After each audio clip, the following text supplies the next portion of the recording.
Yes, friend, alam mo ba kung bakit kadalasan babae ang manghuhula? Kasi sila yung mahilig magtamang hinala.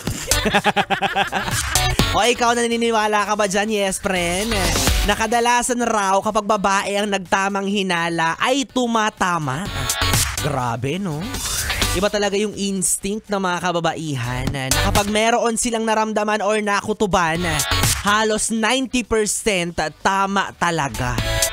Pero kadalasan din naman, sa hindi maintindihan, hindi maunawa ang dahilan, yung mga babae ginagawang manghuhula yung mga lalaki.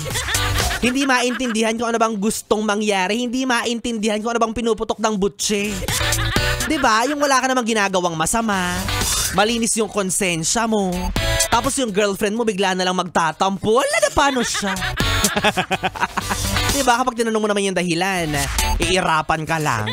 So in short, huhulaan mo kung bakit siya nagkakaganyan. Diba? Ewan ko sa inyo. Dapat kasi si Rudy Baldwin yung ginawa. O kaya si Jay Costure.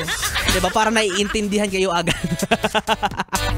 Pero what if nga, no, mga yes friend, lahat tayo may kakayahan na mahulaan yung mga mangyayari pa lang. Ay, naku.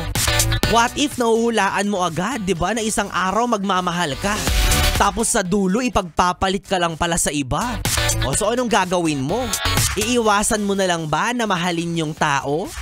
O susugal ka pa rin at hindi ka maniniwala sa hula? Nako, mahirap yan. Kaya iba pa rin talaga kapag yung hindi mo alam yung mangyayari sa future, di ba? Mas okay na yun para hindi ka makampante. O hindi naman kaya hindi ka mag-overthink. Kaya for me, nakakatakot na maniwala sa tarot.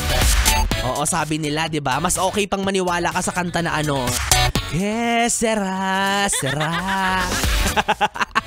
Whatever will be, will be. Dahil ika nga, life is full of surprises. Malay mo bukas, malalaman mo, isa ka palang mistress. Tapos, yung totoong asawa ay kasalukuyang buntis. O, di ba nakaka-stress? Surprise! Ay, nakabala, anyways mga yes friend, abangan mo rin mamaya ang sorpresa na maririnig mo dahil ngayong gabi ay may pasabog si B-Boy Bibo para sa ating BBC or B-Boy Bibo Confessions ngayong Biyernes ng gabi.